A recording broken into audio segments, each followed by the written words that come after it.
Hey everybody, this is Dan. Welcome back to another edition of Solutions for the Firearm Industry.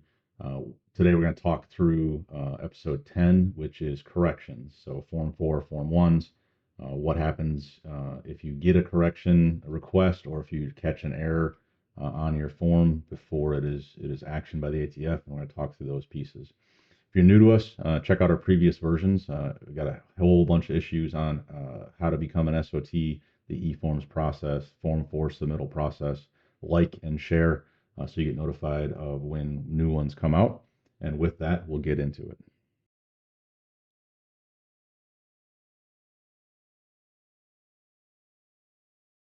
So e-forms website here, we're looking for these type letters, right? So that half page thing from the ATF with salmon, orangish type cover letter, that's the approved paper form fours, or we're looking for the digital version of it to come in. But what happens if we don't? The ATF will do one of two things here. They're going to send you an email that looks like this. It's going to say that you have 72 hours to correct the issue, and they try to give you a little bit of feedback inside of it.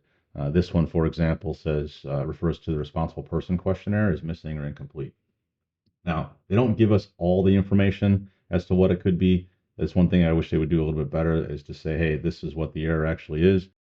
Pretty much to say that it's something wrong with the RPQ in this case. Now, to take a step back, if you're doing paper form fours, you're actually going to get a physical copy and a highlighted issue of the form in the mail back to you.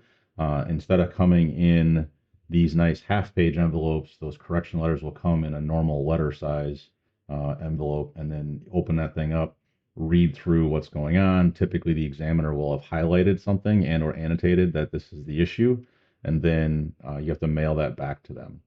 Digital e-form side of stuff, you're going to get this. And that's why you have to kind of make sure that the email address you have on file is one that you look at.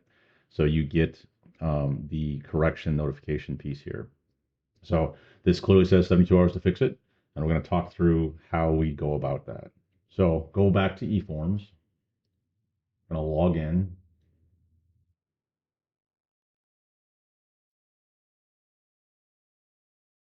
And then on the left-hand side, once this loads up, there will be a submitted and in process tab. So we click on that. And while that's loading, and you can, this is almost always going to happen. It's going to spin for somewhere between 10 and 30 seconds. While you're waiting for it to load, go to the podcast, hit like and share. That way you can stay current with the new episodes as we put them out. But this will load. Then it's going to pop up a sub menu on the left hand side. So form four. So I click on form four and then it'll load my form fours. Because I have client data and this is actually a live system, I'm not going to show you that. I'm going to show you the submittal list here. So it's going to pop up as once you get the form four piece up, it's going to, and click on that, it's going to load your listing of all your active form fours that you have on it. You need to look and reference the document number that will be on the correction email as well. It'll reference an application or a document number.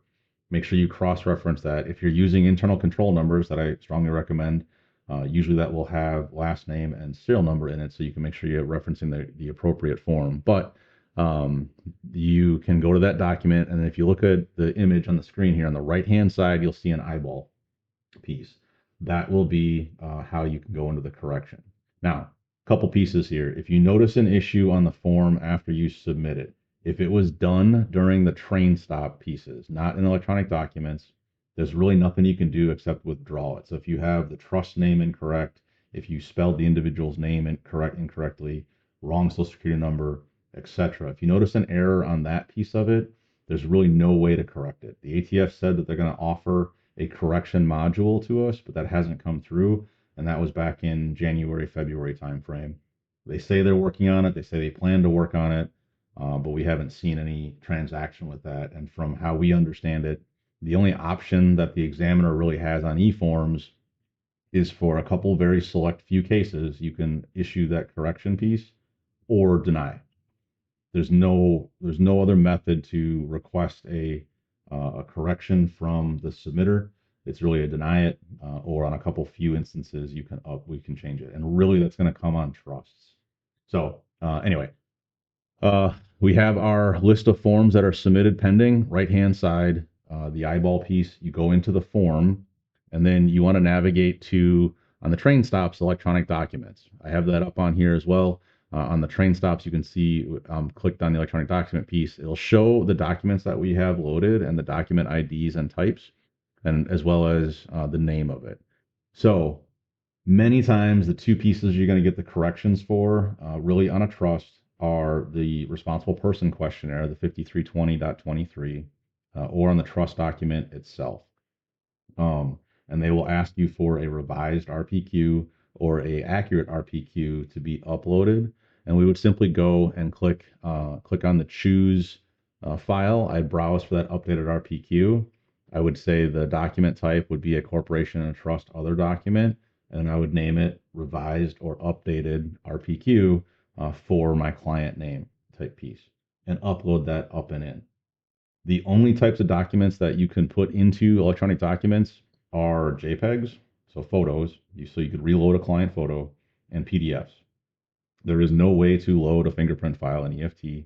They will not accept a PDF of a fingerprint file. So if you forget to add the EFT while you're building the application, your only recourse is to either mail in the cards or withdraw the application and resubmit it. So on electronic documents here, it is PDFs or JPEGs, so you can reload a client photo if you happen to grab the wrong photo. Again, you should clearly, in the description piece on the left-hand side, rename it to updated photo, or the PDFs specifically for RPQ, responsible person questionnaires, or the trust documents, and those can be updated. And again, many times the errors that we see, you don't have it's an incomplete name on the trust document, or it is the wrong serial number. Somebody buys 2 or 3 items and they're going into a trust, and in the speed and hustle, they grab the incorrect RPQ. That will trigger this type of correction email. And this is actually what this case was. This is actually from a client asked me to help figure out what was going on. It says this RPQ is missing or incomplete, and the issue actually was they grabbed the wrong serial number for that transaction. The gentleman had bought, or the trust had bought 2 or 3 items, and they had uploaded the incorrect RPQ for that transaction. So, simple fix: upload the correct RPQ, rename it as updated RPQ, and then email back to this NFA error resolution email and say, for transaction X, documents have been updated, please proceed.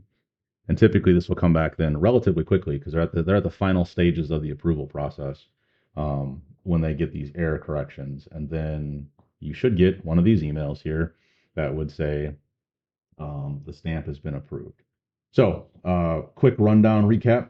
If you're doing paper forms, you will actually get a paper correction request, and there's more things that can be allowed or tolerated for errors on the paper forms, but they still take way longer. And that you'll actually get a correction request from the examiner with part of the form that needs to be updated and corrected and mailed back to the ATF. And then on e-forms, really all you're going to see the error corrections is you could the client photo or the customer photo, as well as on the trust side of stuff, the RPQ or the trust document themselves if you happen to upload the incorrect version of the trust. Those are really the only error corrections. Anything else pretty much has to be withdrawn and resubmitted. And to withdraw it, you go back to that submitted and in process piece, and instead of the eyeball and to view it, you'd actually hit delete on there, and that will withdraw the form. Typically, the serial number will come back in about 3 to 5 business days back into your inventory, and then the refund, the $200 refund, will come back to the credit card that was charged a day or two after the serial number shows up. So with that, that's all I have for today's episode. Simple highlight on how the correction process works for the ATF. Again, they are supposedly working on a more robust correction piece, but today those are really the only options that we have to deal with.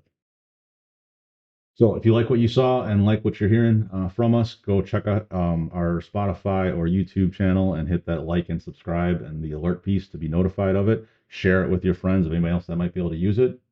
Our website is petersonfarmsusa.com. That's our retail side, and you can check out our 2 main products that we have: Cerberus LiveScan, which allow us for EFT and the Form 4 process digital to help and ease and speed that piece up, and then Merlin, which is our warehouse and distribution search tool. And we currently have approximately 12 data feeds that we're pulling from, and we can order from 8 of them. And I have a meeting with a company that is named after a bird later on today to see if we can get them in. And another large distributor is supposed to be sending me some pieces here as well to work on that. So hoping to add some more pieces to Merlin to make it even more useful. But those are the ones we have working right now. Again, appreciate your time. If you have any feedback or anything, any topics that you'd like to see on this podcast, please reach out. Happy to help.